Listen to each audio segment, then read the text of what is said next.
instantaneous value. Let us see the value. See your value of instantaneous value, that is after 2 milliseconds it is 83.07. The average value is 90 ampere, and your value of the maximum value is 100 ampere, right?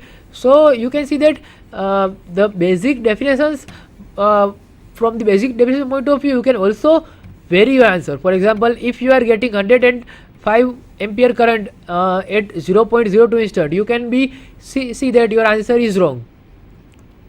The main objective of this session is to give the basic idea to the students that how you can write down the paper, or how you can write down the answers in the exam, right? Because many a time the students are making the mistakes in writing the answers, right? So these things you have to keep in your mind, that the difference between the instantaneous value, average value and RMS value, right? Now let us see the next example. It is again from the single phase AC circuit, and it is having a weightage of 6 marks.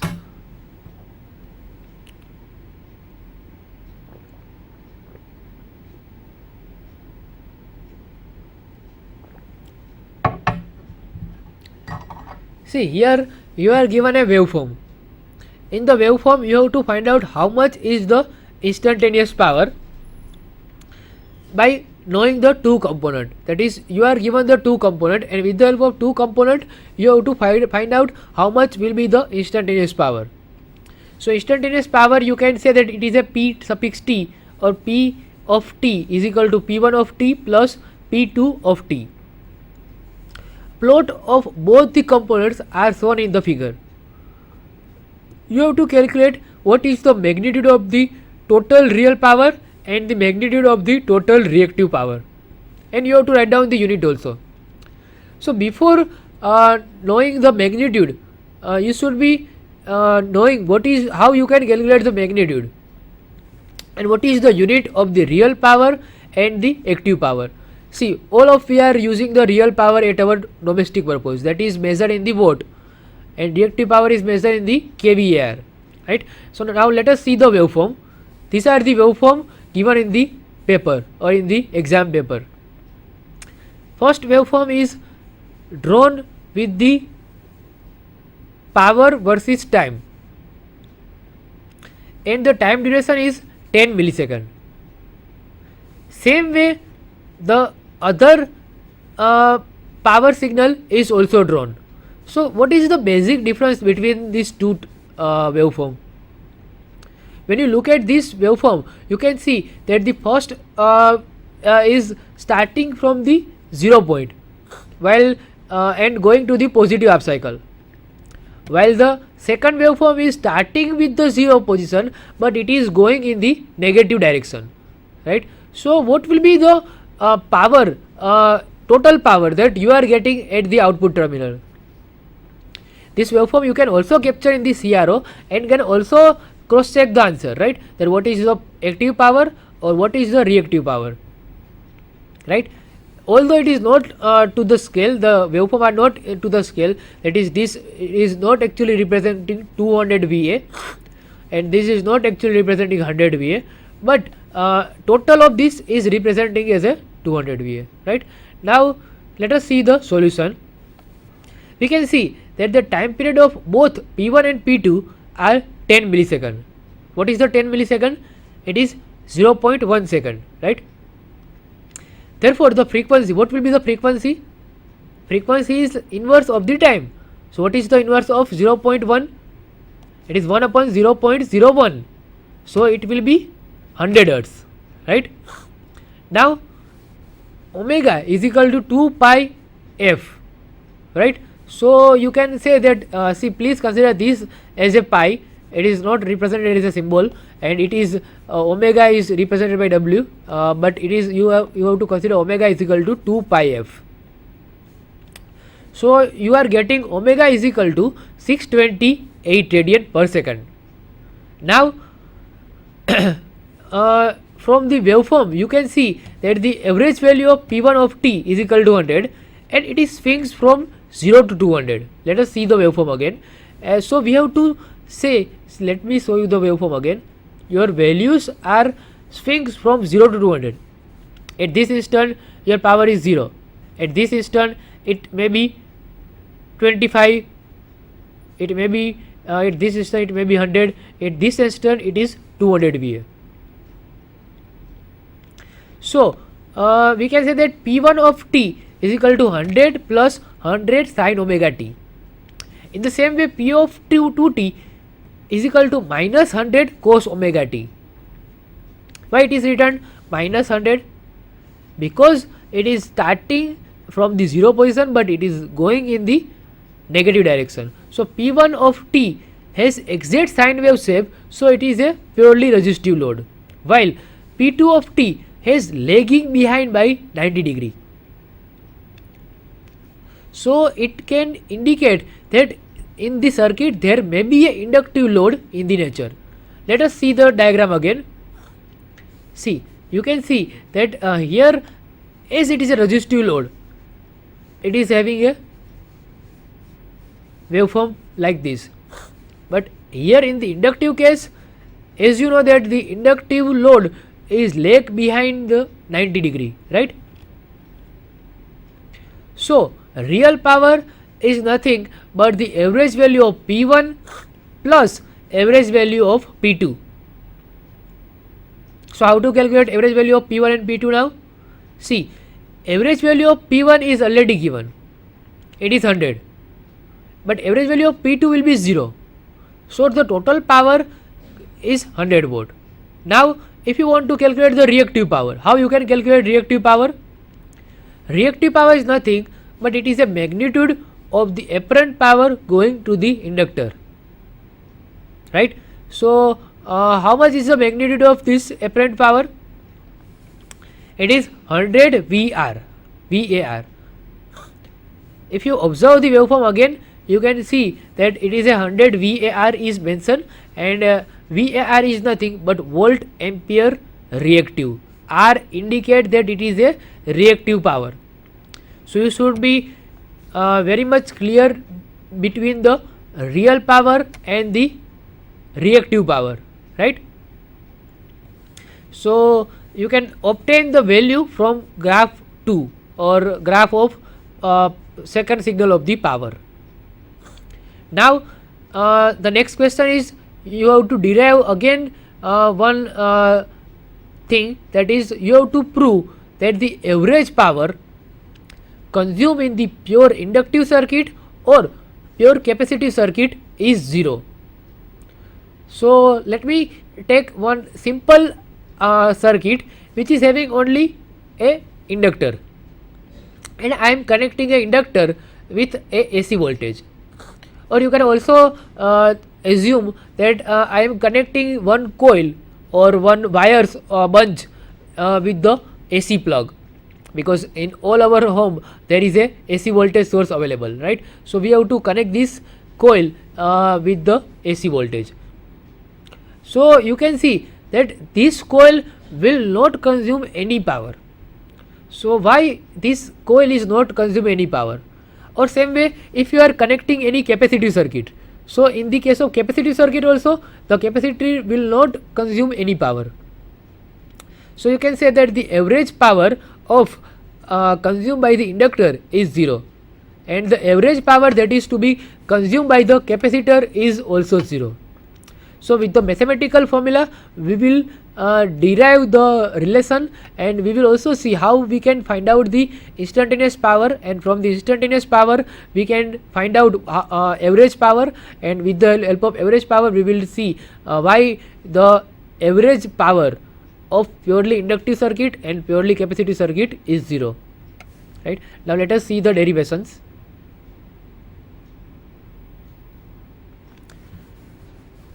Here a simple circuit is there where a inductor is to be connected with a AC voltage source.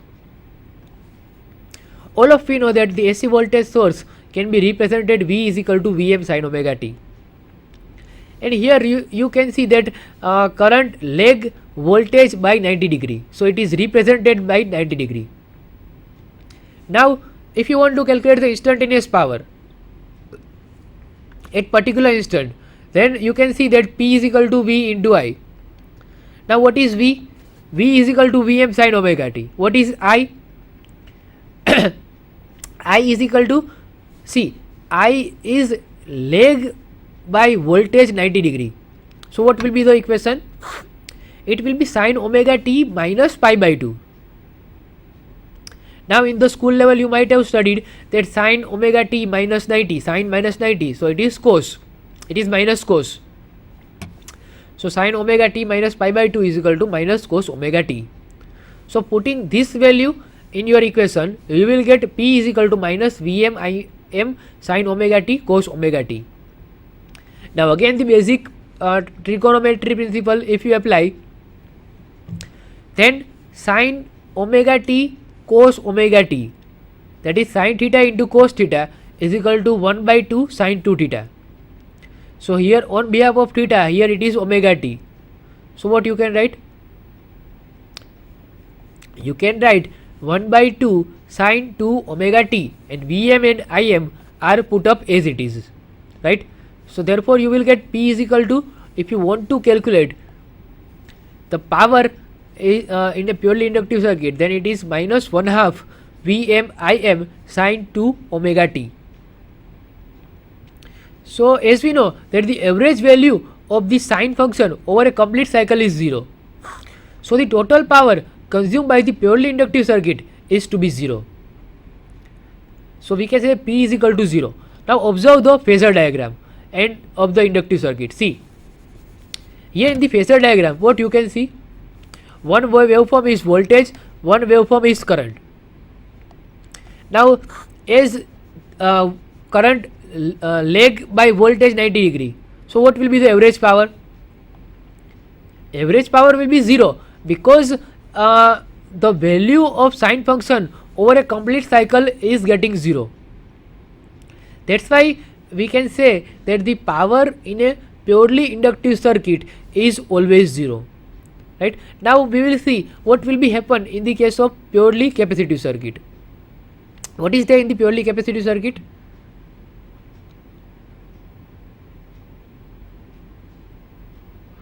See, in the purely capacitive circuit, you are having one capacitor. You are connecting one capacitor with the AC voltage. But again in the capacitive circuit, what will be happen? Here the voltage will lag by current 90 degree. Or in other words, you can say that the current will lead the voltage by 90 degree. So here you have to find out the instantaneous power. How you can find out instantaneous power? Instantaneous power is equal to V into I. What is V? V is equal to Vm sin omega t. What is I? I is equal to, here I lead the voltage. So you can write I is equal to Im sin omega t plus pi by 2. How? Because I is lead the voltage. Now again apply the basic trigonometry principle. You can see that omega t plus pi by 2 is equal to sin omega t plus pi by 2 is equal to cos omega t. So sin omega t into cos omega t. What is the sin theta into cos theta if you are having? Can you write 1 by 2 sin theta, sin 2 theta? Same way here also it is written that sin 2 omega t is equal to 1 by 2 sin 2 omega t. So equation 3 you can write P is equal to 1/2 Vm Im sin 2 omega t. Now we will separately find out the value of Vm Im sin 2 omega t. So how you can find out? Power consumed by the capacitive circuit over a complete cycle, we can say that P is equal to 1/2 Vm Im, and sin 2 omega t we will do the integration with respect to 0 to 2 pi. So what will be the integration of sin 2 omega t? It is 0. So this component if getting 0, then we can say that our total power will also get 0. Let us see with the phasor diagram. What you can see in the phasor diagram, the phasor diagram represent the waveform representing voltage, current and power.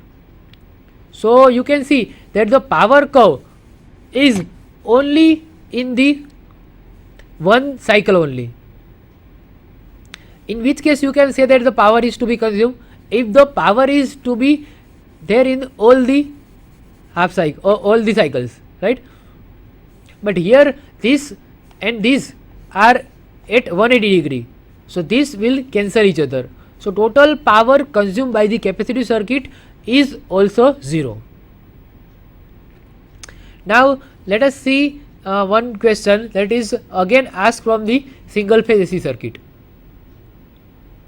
In this question it is simply asked to compare the RLC series and RLC parallel circuit, and you have to say that in the resonant condition what is to be there. So first of all you should be knowing what will be the what is the significance of the resonant condition, in which case the resonant condition will be created in the RLC series or RLC parallel. The answer is it is created in both the condition. So when it is created, your equation of impedance is under root R square plus XL minus XC square, right? Now in case if your XL and XC both the value are same, so what will be your impedance value? Your impedance value is also be having the same value of the resistance value. So you can say that your resistance of the circuit is equal to the impedance of the circuit. It is simple, R by R is equal to Z. So in that case your frequency, that is called the resonant frequency, it is defined by Fr. So Fr is equal to 1 upon 2 pi under root LC. And what will be the effect on the power factor? See, whenever the resonant condition is to be occur, your power factor of the circuit will be unity, that is it will be having a value is equal to 1. So here the question is only asked, no derivation is asked. Please read the question again. No derivation is asked that you have to derive the resonant frequency equation, that is Fr is equal to 1 upon 2 pi under root LC, right? Sometimes the students are just reading the